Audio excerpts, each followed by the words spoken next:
Jason had always prided himself on being a steady, reliable husband and father. Life with Claire had its ups and downs. 15 years of marriage did that to any relationship, but he never doubted their commitment to one another. They had built a comfortable life in their quiet suburb, raising 2 wonderful children, Max and Sophie, who were now 8 and 6. Things weren't perfect, but Jason had always believed they were solid. That was until one evening when everything began to change. Jason arrived home later than usual, tired from a long day at the office. The house was unusually quiet. Normally, he'd hear the sounds of Max and Sophie playing in the living room or Claire humming softly in the kitchen as she prepared dinner. But tonight, there was nothing. No laughter, no music, no smells of food wafting through the air. He frowned, setting his briefcase down by the door. Claire had mentioned earlier that she'd be home tonight. She'd promised to cook dinner and spend the evening together as a family, something they hadn't done in weeks due to their increasingly busy schedules. "Claire," Jason called out, walking through the house. No answer. He checked the living room, the kitchen, and even the backyard, but there was no sign of her or the kids. It wasn't until he heard the faint hum of the TV from Mrs. Green's house next door that his phone buzzed in his pocket. He pulled it out, hoping for a message from Claire, but there was nothing. A knot of unease began to form in his chest. He decided to head over to Mrs. Green's, thinking she might have seen something. Mrs. Green was their elderly neighbor, a kind but overly talkative woman who loved keeping tabs on the neighborhood. She opened the door with a warm smile. "Jason, hello dear. Are you here to pick up the kids?" Jason blinked, confused. "The kids? What do you mean?" Her smile faltered slightly. "Claire dropped them off a couple of hours ago. She said you'd had an urgent call to work and couldn't watch them. I assumed you'd be back soon." Jason's stomach tightened. "She said that? An urgent call to work?" Mrs. Green nodded, looking a bit puzzled now. "Yes, that's what she said. Is everything all right?" Jason forced a polite smile, though his mind was racing. "Yeah, everything's fine. Thank you for watching them. I'll take them home now." As Mrs. Green gathered the kids' jackets, Jason's thoughts churned. He hadn't received any calls from work, and he certainly hadn't told Claire he'd be unavailable. Why would she lie? Max and Sophie greeted him with sleepy smiles, and he hugged them tightly before leading them back home. Once they were tucked into bed, Jason headed to the bedroom, determined to figure out what was going on. That's when he saw it. A new dress laid out neatly on the bed. It was sleek, black, and elegant, the kind of dress Claire hadn't worn in years. Jason frowned, stepping closer. The fabric was smooth under his fingers, and as he lifted it, he caught a faint but distinct scent. Smoke, and something else. An expensive perfume he didn't recognize, one Claire had never used before. The scent hit him like a slap, bringing with it a rush of questions he didn't want to answer. Why had Claire bought a dress like this? Why did it smell like smoke and perfume? And why had she lied about where she was tonight? Jason sat on the edge of the bed, staring at the dress as unease gave way to something darker. He didn't have answers yet, but the first seeds of suspicion had been planted. Something wasn't right, and for the first time in their marriage, Jason began to wonder if he really knew Claire at all. Jason didn't know how long he sat on the edge of the bed, staring at the dress, the smell of smoke and perfume lingering in the room like an accusation. His thoughts spun in every direction, cycling through confusion, anger, and a growing sense of betrayal. He didn't have concrete proof yet, but the questions swirling in his mind refused to quiet down. He needed answers, and when Claire finally returned, she was going to give them to him. The clock on the nightstand glowed softly in the dim room, the hours ticking by with agonizing slowness. 11:30 p.m. came and went, and still no sign of Claire. Jason's patience, already stretched thin, began to snap. Finally, at 11:45 p.m., he heard the faint sound of her car pulling into the driveway. Claire entered the house quietly, as if trying not to wake anyone. Jason stood in the bedroom doorway, arms crossed, watching as she slipped off her shoes and set her purse on the counter. She looked startled when she saw him. "Oh, you're still up," she said, forcing a casual smile. It was such a long day. Where were you? Jason's voice was calm, but the edge in it made her falter. Claire hesitated, her hand hovering over her purse. I told you earlier, remember? I had to stay late at work. It's just been. Don't, Jason interrupted, his voice sharper now. Don't lie to me, Claire. Her smile faded, replaced by a look of annoyance. Jason, what's going on? Why are you acting like this?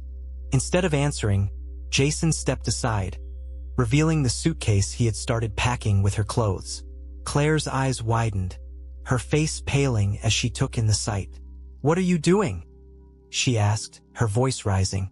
Packing, Jason said flatly.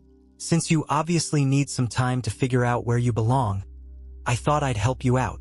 Claire took a step forward, panic creeping into her expression. Jason, stop. This is ridiculous. I don't know what you think is happening, but save it, Jason snapped, his voice loud enough to echo through the house.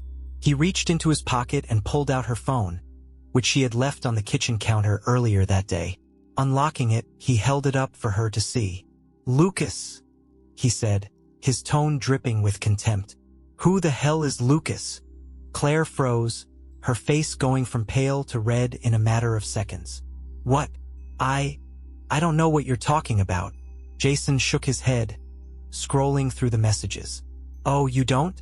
That's funny because Lucas seems to know you pretty well. Should I read some of these out loud? Let's see. Can't stop thinking about last night. You looked incredible in that dress. When can I see you again? Claire's hands flew to her mouth, her eyes darting toward the phone as if she could snatch it away. Jason, please, let me explain. Oh, I'm all ears, Jason said coldly, his gaze burning into hers. She took a shaky breath, her words tumbling out in a rush. It's not what you think. It was a one-time thing, a mistake. It didn't mean anything, Jason. I swear. Jason laughed bitterly, shaking his head. A one-time thing? That's your excuse. He stepped closer, holding the phone up between them. You've been sneaking around with this guy for 11 months. Claire, don't insult me by pretending it was just once. Claire's eyes filled with tears, and for a moment, Jason thought he saw a flicker of guilt. But then she straightened, crossing her arms defensively. I'm sorry, okay. I wasn't happy, Jason. You've been so distant, and don't you dare. Jason cut her off, his voice rising. Don't you dare try to make this my fault. I've been here, Claire, every single day, taking care of the kids, working my ass off, trying to make sure we had a good life. And while I was doing that, you were off with him. Tears spilled down her cheeks, but Jason didn't care. The anger coursing through him was too raw, too consuming to allow for sympathy. It didn't mean anything, Claire whispered, her voice cracking. I swear, Jason, I love you. Love, Jason repeated, his voice hollow. You don't get to say that, Claire. Not anymore. Not after what you've done. She reached for him, but he stepped back, his jaw tight. You've destroyed everything, he said quietly, his voice shaking. I don't even know who you are anymore. Claire broke down, sobbing as she tried to plead her case. But Jason had heard enough. He turned away, leaving her standing in the middle of the room, her cries echoing in the silence. For Jason, the trust that had once held their marriage together was shattered, and no amount of tears or apologies could piece it back together. The truth was out, and there was no going back. The room was heavy with tension, the air thick with the aftermath of Jason's revelations. Claire sat on the edge of the bed, her face buried in her hands, her sobs muffled but persistent. Jason stood across the room, his arms crossed and his jaw tight, trying to keep his emotions from spilling over. Finally, Claire broke the silence, her voice hoarse and trembling. Jason, I didn't mean for any of this to happen. Jason laughed bitterly, shaking his head. That's a convenient excuse, Claire. You didn't mean for this to happen? Do you think that erases the fact that it did? That you lied, cheated, and made a fool out of me? Out of us? Claire looked up, her tear-streaked face twisting with something closer to anger than guilt. You don't understand, she snapped. You've been so distant lately, Jason. Always working, always busy with the kids. I felt invisible for months. Like I wasn't even part of your life anymore. Jason's eyes narrowed, his voice dropping to a dangerous calm. Don't you dare try to make this about me. It is about you.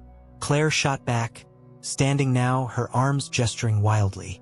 You've been so caught up in everything else that you stopped seeing me, stopped caring about me. Do you know how lonely I felt? Jason took a step forward, his voice sharp as a knife. Lonely? You want to talk about loneliness? Claire? Do you know how many times I've stayed up late, worrying about how to provide for this family, about giving you and the kids the life you deserve? I was here, Claire. I've always been here. And instead of coming to me, instead of saying something, you ran off to Lucas. I didn't know how to talk to you, Claire yelled, her voice breaking. You were so wrapped up in your own world. I didn't think you'd care. Jason's chest tightened, the weight of her words cutting deep. That's not fair, he said quietly, his voice trembling with restrained anger. If you had come to me, if you had just said something, we could have worked through it. But you didn't even give me a chance, Claire. You made the decision to betray me instead. Claire's defenses hardened, her tears drying as she crossed her arms. Maybe if you had been a better husband, this wouldn't have happened. The words hung in the air like a slap. Jason froze, his breath catching as the full force of her accusation hit him. A bitter laugh escaped his lips as he stared at her, disbelief and fury swirling in his eyes. A better husband? He repeated, his voice low and dangerous. You think I'm the problem here? I've spent 15 years being the best husband I knew how to be. I worked to provide for us. I raised our kids. I gave you everything I had, Claire. And now you're standing here, blaming me for your choices. Claire's eyes flickered with guilt, but she held her ground. I'm not saying it's all your fault, but you can't act like you didn't play a part in this. Jason stepped back, shaking his head. You know what? I'm done. I'm done listening to you twist this around and make it about me. You want to blame someone? Look in the mirror, Claire. You did this. You tore our family apart. And I'll be damned if I let you stand here and act like I deserve any of this. Claire's voice wavered, her anger giving way to desperation. Jason, please. I made a mistake. We can fix this. No. Jason cut her off, his voice firm. You made your choice, Claire. And now I'm making mine. I want you out of this house. Tonight. Claire's eyes widened in shock. You can't be serious. I've never been more serious, Jason said coldly. Pack your things and go. You can stay with Lucas or whoever else you've been sneaking around with. But you're not staying here. For a moment, Claire didn't move, as if she couldn't believe what she was hearing. But Jason's unwavering gaze left no room for doubt. Slowly, she nodded, her face crumpling as she turned away to pack her belongings. Jason watched her go, his chest tight and his hands shaking. He felt no triumph, no satisfaction, only the hollow ache of a life he had believed in crumbling before his eyes. As Claire left the house later that night, a suitcase in hand and tears streaming down her face, Jason stood at the window, watching her go. He didn't stop her, didn't say a word. For Jason, there was no going back. This was the end of the life he had known, and the beginning of something new. Something he would have to build from the ground up, piece by painful piece. The betrayal weighed heavily on Jason in the days following Claire's departure. The house, once filled with the sounds of family life, now felt oppressively quiet. He couldn't shake the image of her standing in their bedroom, shifting blame and refusing to take full responsibility for her actions. Her words echoed in his mind. Maybe if you had been a better husband, this wouldn't have happened. But the worst part was the lingering questions. How long had she been unfaithful? Was Lucas the only one? Or had there been others? Jason needed answers, not just for closure, but to understand the depth of her betrayal. He knew exactly who could help. Mike, one of Jason's oldest friends, had built a reputation as a private investigator who could uncover the secrets people worked hardest to hide. They'd met in college, where Mike's knack for uncovering the truth had already been apparent. Over the years, they'd stayed close, and Jason trusted him implicitly. When Jason called him, Mike didn't hesitate. "You don't even have to explain," Mike said after hearing the tension in Jason's voice. "Meet me at the office tomorrow morning, and we'll get started." The next day, Jason sat in Mike's modest office, the walls lined with filing cabinets and a whiteboard covered in notes and case details. Mike leaned back in his chair, his expression serious as Jason recounted everything. The late nights, the dress, the messages from Lucas, and finally, Claire's admission. Mike listened without interrupting, his sharp eyes narrowing as Jason finished. "Lucas is just the tip of the iceberg," Mike said finally. "If she's been acting this bold, there's a good chance she hasn't been careful. I'll dig into it.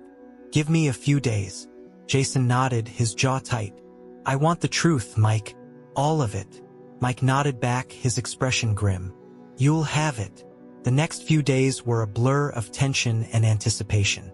Jason buried himself in work and caring for the kids, trying to keep his mind from spiraling. But when his phone buzzed with a message from Mike late one evening, the knot in his chest tightened. "Got what you need. Come by tomorrow morning."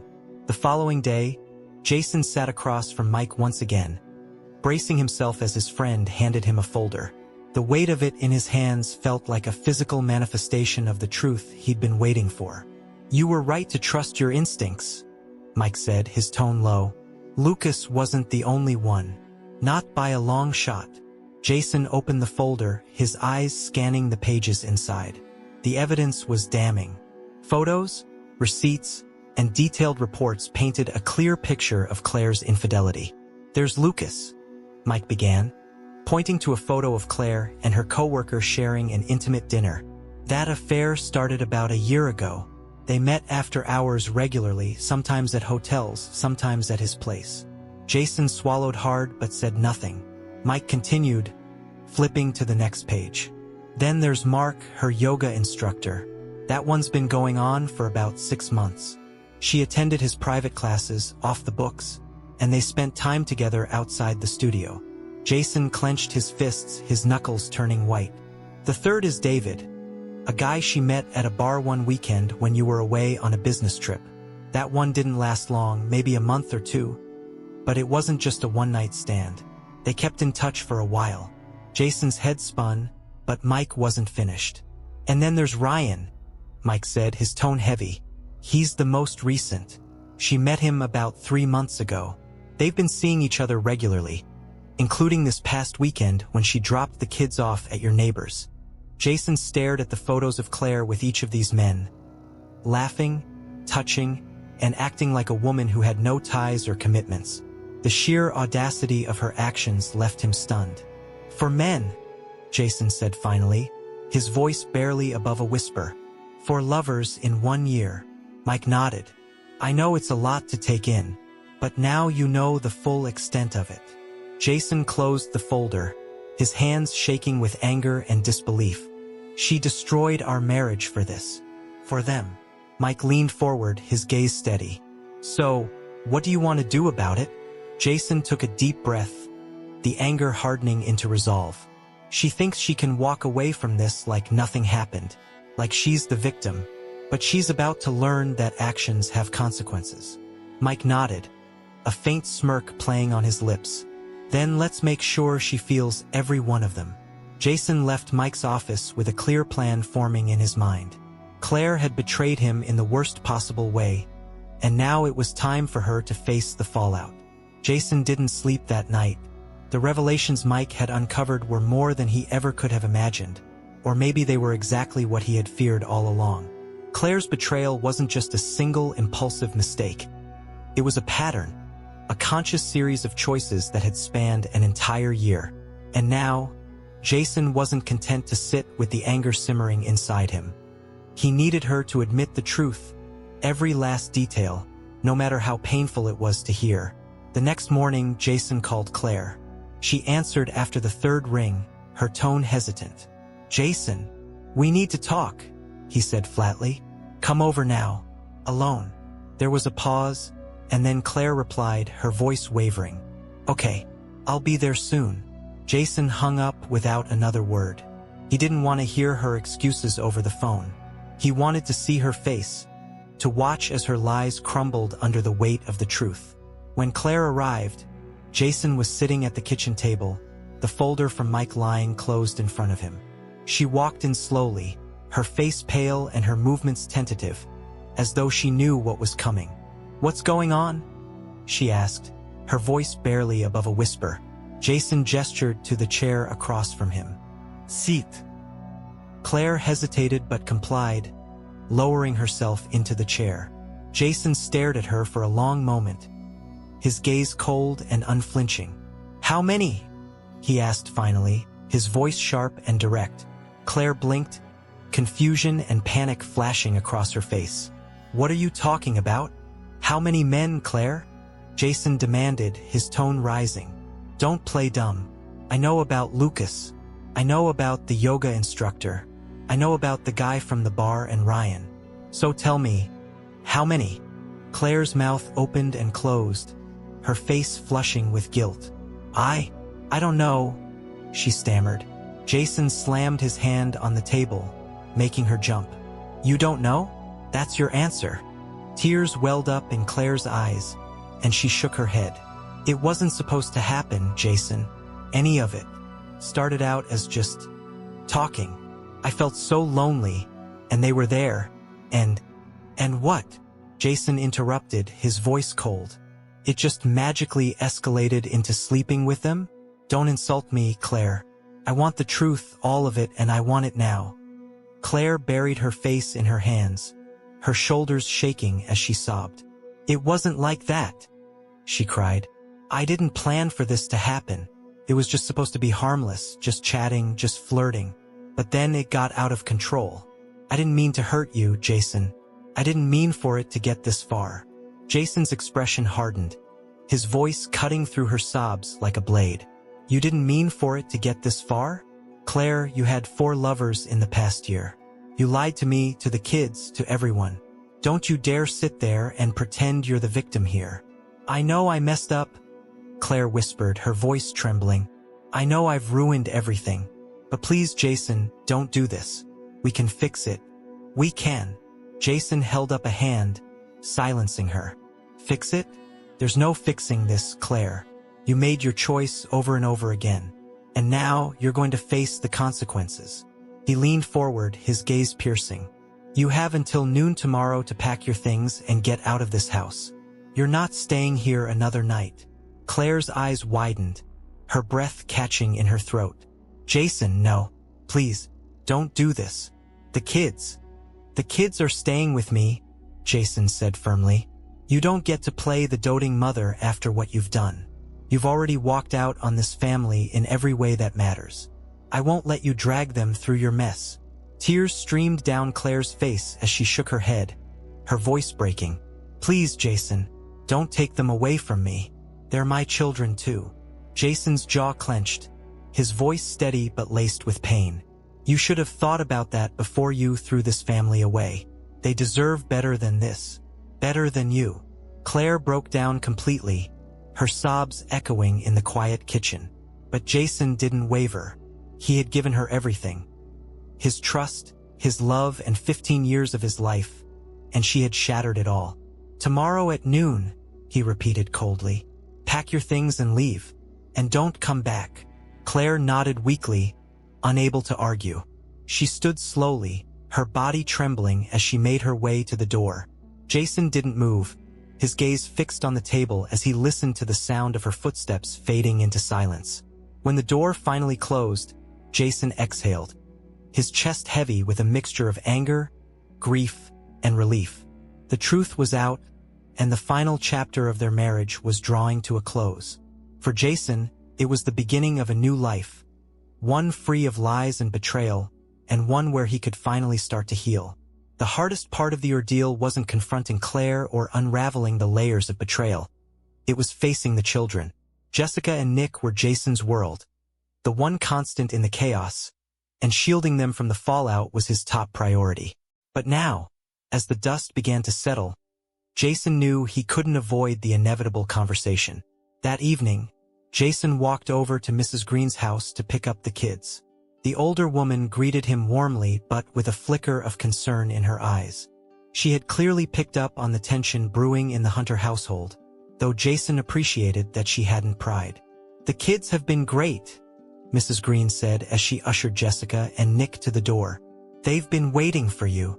"Thanks, Mrs. Green," Jason replied, forcing a smile. "I appreciate you watching them." Jessica, 9 years old and already wise beyond her years, studied Jason closely as they walked back home. Nick, only 6, bounded ahead with his usual youthful energy, oblivious to the heaviness in the air. When they got inside, Jason guided them to the living room. "Come sit with me," he said gently, patting the couch. Jessica climbed up next to him, clutching her favorite stuffed bear, while Nick plopped down on the other side, his small legs dangling off the edge. "What's wrong, Dad?" Jessica asked, her voice quiet but tinged with worry. Jason sighed, running a hand through his hair. He'd rehearsed this conversation in his mind a dozen times, but the words still felt heavy on his tongue. He didn't want to lie, but he also didn't want to burden them with more than they could handle. "Your mom needs some time to herself," Jason began carefully. "She's going to be staying somewhere else for a while." Jessica's face crumpled almost immediately, her eyes filling with tears. "What do you mean? Where's she going? When is she coming back?" Nick looked between them, his small brow furrowed in confusion. "Is it because of a fight?" he asked, his voice innocent but direct. Jason swallowed hard, his heart breaking as he looked at his son. "Your mom and we haven't been getting along very well," he admitted. "But this isn't about you. It's not your fault, and it doesn't change how much we both love you." Jessica's tears spilled over, and she buried her face in her stuffed bear. "But why can't she stay here?" she cried.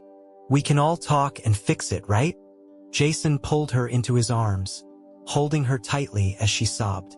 "I know it's hard to understand right now," he said softly, "but sometimes grown-ups have problems that can't be fixed easily.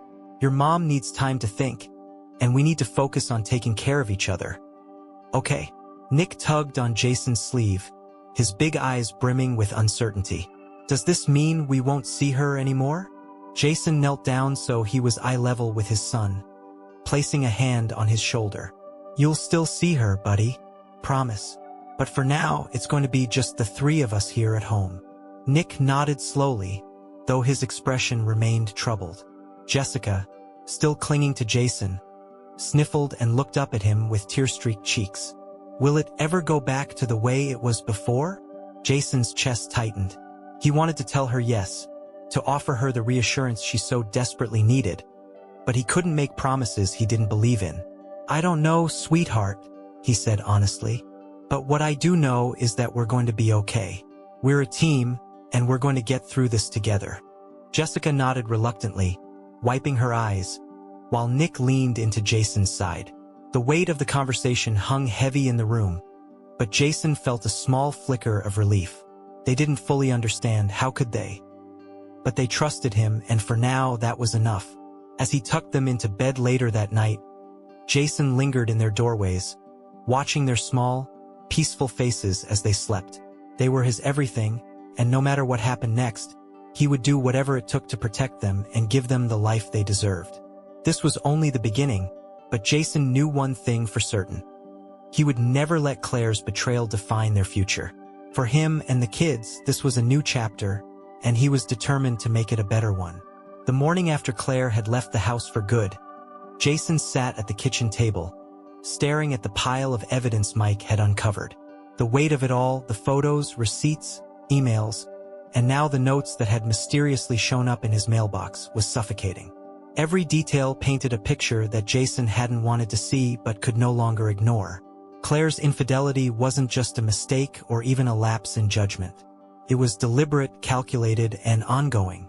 Some of the emails and texts had been forwarded anonymously to his inbox, each one more damning than the last.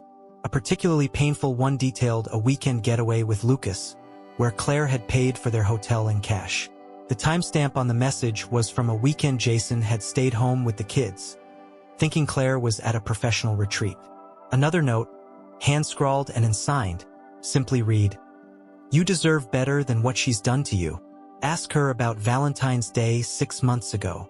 Jason clenched his fists as he thought back to that day.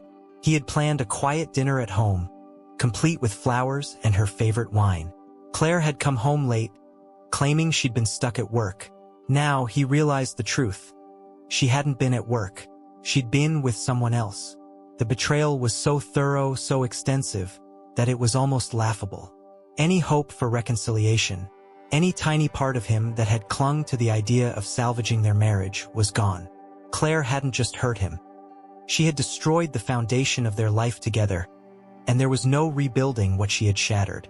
Jason sat back, taking a deep breath as he glanced at the kids' drawings on the fridge. Jessica's crayon sketch of their family, with stick figure versions of Jason, Claire, and Nick smiling under a bright sun, caught his eye. It felt like a cruel reminder of what they had lost, but it also gave him clarity. This wasn't about Claire anymore. It was about Jessica and Nick. They were his priority now, their happiness, their stability, their future. Claire had made her choices, and now Jason would make his. He pushed the pile of evidence to the side, deciding he'd had enough of dwelling on the past.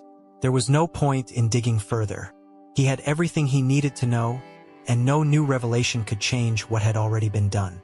When Claire came by later that day to collect the last of her belongings, the house was quiet. Jason stood by the door, watching as she silently packed her things into a small suitcase. Her once confident demeanor was gone, replaced by a strained, hollow expression. As she zipped up her bag, she turned to Jason, her voice trembling. "I didn't mean for it to end like this." Jason stared at her, his face unreadable. "It didn't have to, Claire, but you made your choices, and now we have to live with them." Claire opened her mouth to respond but seemed to think better of it. She looked around the house one last time, her eyes lingering on the family photos on the mantel. Finally, she sighed, her shoulders slumping in defeat. "I guess I've lost everything," she said quietly, more to herself than to Jason. Jason didn't reply. He didn't have to. The truth was already clear. As she walked out the door, Jason felt a strange mix of emotions. Anger, sadness, and, surprisingly, relief. Claire was gone, and with her departure came the opportunity to rebuild. That evening, as he played a board game with Jessica and Nick in the living room, Jason felt a flicker of hope. The past was behind him now, and while the road ahead wouldn't be easy, it was one he was ready to walk. Claire had chosen her path, and Jason had chosen his. His was one of healing, of focusing on the two people who mattered most in his life. For Jessica, for Nick, and for himself, he would rebuild stronger than before. The betrayal might have broken his marriage, but it wouldn't break him. The days following Claire's departure were heavy with silence, but not the oppressive kind that had filled the house in the months leading up to her betrayal. This silence was different, peaceful, albeit bittersweet. Jason could finally breathe, even if his chest still felt tight from the pain of what had transpired.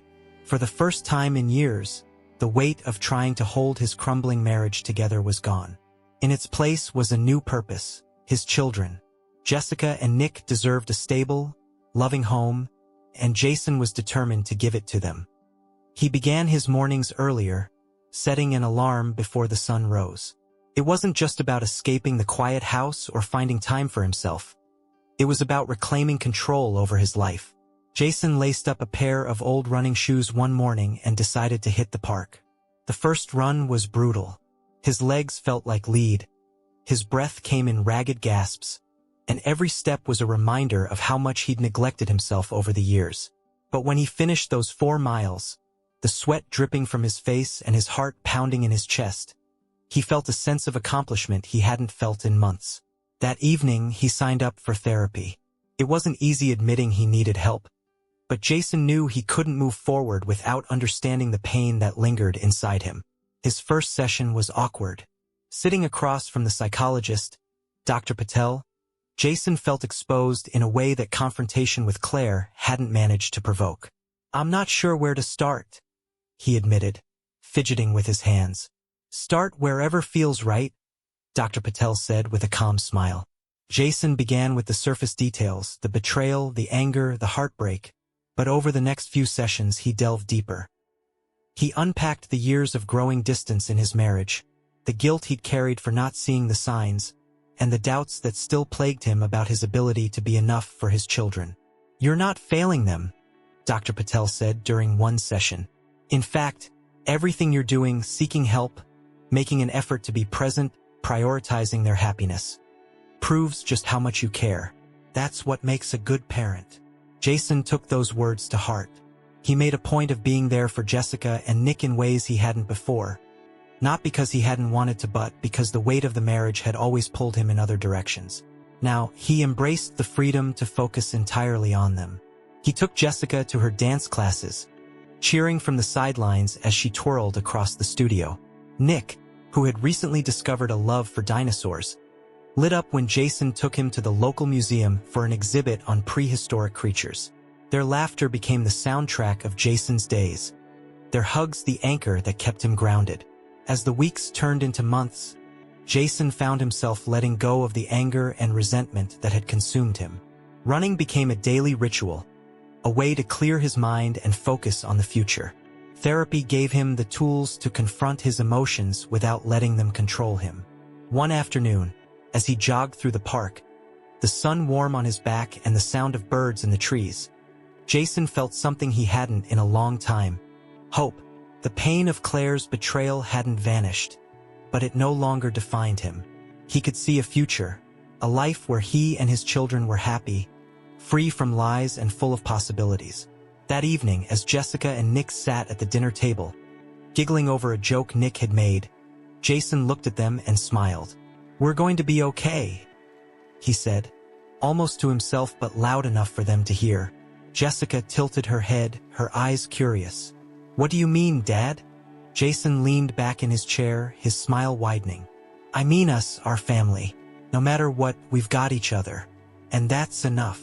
Jessica nodded thoughtfully, her face lighting up with a smile that mirrored her father's. Nick, not entirely understanding but sensing the warmth in Jason's voice, grinned and gave him a thumbs up. Jason chuckled, ruffling Nick's hair as he cleared the table. The future wasn't going to be easy, but it was bright. For the first time in what felt like forever, Jason felt free to move forward, free to heal, and free to create a new beginning for himself and the two people who mattered most.